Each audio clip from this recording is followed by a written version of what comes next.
आप सबको जय मसीह की। आज के दिन के लिए हम परमेश्वर का बहुत बहुत शुक्रिया अदा करते हैं। एक वचन मैं आपके साथ बांटना चाहती हूँ जो मत्ती की पुस्तक उसका पहला अध्याय और उसका 23 पद यानी कि पहला अध्याय उसका 23 पद इस प्रकार से बताता है कि देखो एक कुंवारी गर्भवती होगी और एक पुत्र जनेगी और उसका नाम इम्मानुएल रखा जाएगा, जिसका अर्थ है परमेश्वर हमारे साथ है ना। मैं इसी बात में आज आपका ध्यान लेकर जाना चाहती हूँ कि परमेश्वर हमारे साथ है ना। और ये साथ कैसा साथ है? ये साथ ऐसा नहीं है कि जब जब हमें आवश्यकता पड़ेगी तब तब परमेश्वर साथ होंगे, जब हम कमज़ोर होंगे तब परमेश्वर हमारे साथ होंगे, और जब हम नॉर्मल लाइफ जी रहे होंगे सुख से होंगे तो परमेश्वर हमारे साथ नहीं होंगे। ऐसा बिल्कुल नहीं है। परमेश्वर हमारे साथ है, यानी कि वो हमारे केवल बाहरी वातावरण में नहीं वरन वो हमारे अंदर है, हमारे विचारों में है। उसका पवित्र आत्मा का अंश हमारे आत्मा के साथ है, और उसकी आत्मा की पवित्र आत्मा की जो गाइडेंस है, जो सामर्थ्य है, वो सब बातों से बढ़कर है, क्योंकि पवित्र आत्मा यीशु ने हमारे लिए एक सहायक के रूप में दिया हुआ है और कहा है कि जगत के अंत तक वो हमारे संग रहेगा। तो हमारे संग परमेश्वर है। जब हम सुख में दुख में होते हैं, परिस्थितियों में होते हैं, तो हम परमेश्वर में कभी कुड़कुड़ाने लगते हैं कि परमेश्वर आपने हमें छोड़ दिया है, आप हमारे संग नहीं है। तो ऐसा कुछ भी नहीं है, क्योंकि ये वचन तो बताता है और ये नया नियम में है और पहले ही अध्याय में है। और नया नियम आप जानते हैं कि जब यीशु मसीह जन्म लिए उसके बाद ये लिखा गया है। सो परमेश्वर ने पहले ही अध्याय में, पहले ही वचन में हमसे वादा कर लिया है कि मैं तुम्हारे संग संग रहूँगा। उसके नाम का अर्थ ही है कि वो हमारे संग है।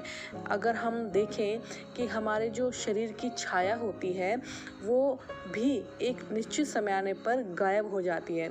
जब धूप एकदम हमारे सर के ऊपर होती है तो हमारा जो शैडो है वो नज़र नहीं आता, या मैं यूँ कहूँ कि जब हम रात को बल्ब की रोशनी में होते हैं तो उस वक्त भी हमारा जो शैडो है वो ज़्यादा नज़र नहीं आता।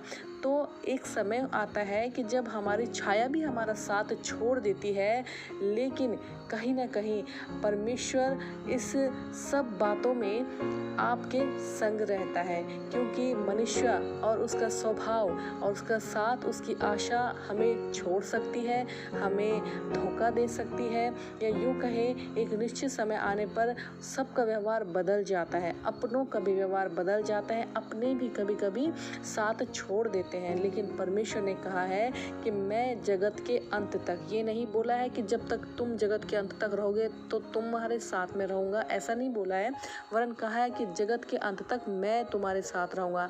यानी कि जब तक हम हैं या हमारे आने वाली पीढ़ी है, या जब तक हमारे आत्मा को पुनः से उद्धार नहीं मिल जाता, परमेश्वर के आगमन के बाद हमारी आत्मा फिर से सोई में से उठकर परमेश्वर के स्वर्ग राज्य की सहभागी नहीं हो जाती, तब तक वो हमारे संग है।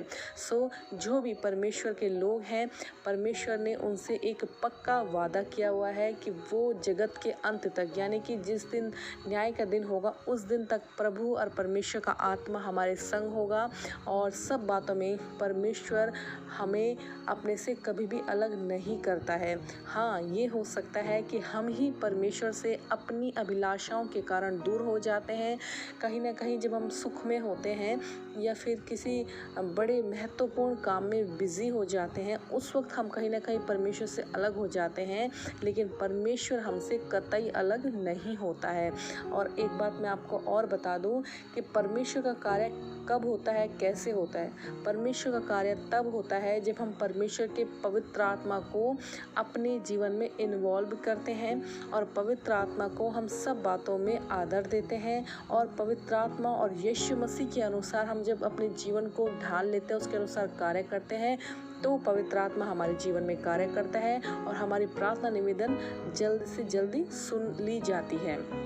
तो अगर आप और हम यूँ समझ रहे हैं कि बहुत समय से हमारी प्रार्थना को उत्तर नहीं मिल रहा, तो कहीं ना कहीं एक बार हमें खुद को भी जांच लेना चाहिए कि क्या हम परमेश्वर की इच्छा के अनुसार जीवन व्यतीत कर रहे हैं, या जो हमारी परमेश्वर से प्रार्थना है क्या वो प्रार्थना हमारे लिए उचित है।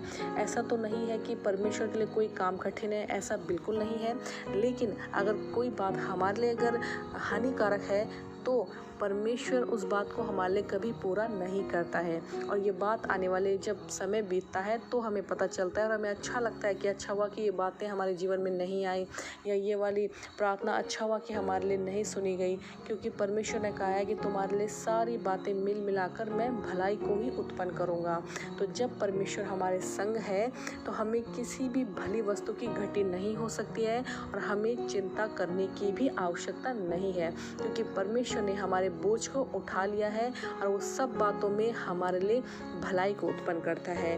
तो मैं आज आपसे यही कहना चाहती हूँ इस वचन के माध्यम से कि परमेश्वर आपके साथ है, और जो परमेश्वर हमारे संग है वो सब बातों में हमें देख रहा है, सुन रहा है, समझ रहा है।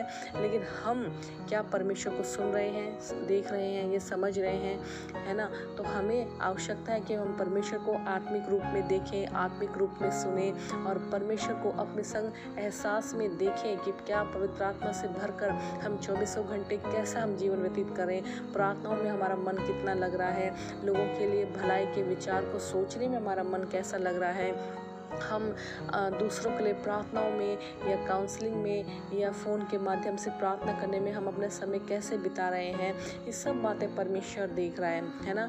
और जब हम परमेश्वर के राज्य की खोज करते हैं तो हमें संसार की वस्तुएं यूं ही मिल जाती है। परमेश्वर हमारे साथ है, परमेश्वर की करुणा हमारे संग है, और आप अपनी चिंता को छोड़ दीजिए, क्योंकि परमेश्वर ने हमारे सब बातें मिल मिलाकर भलाई ही को उत्पन्न करने की वायदा किया है। और सब बातों में परमेश्वर बढ़े और हम मनुष्य घटे और परमेश्वर की मर्जी हमारे जीवन से पूरी होने वाली हो सके। इस वचन से आपको आशीष मिले। Praise the Lord, God bless you.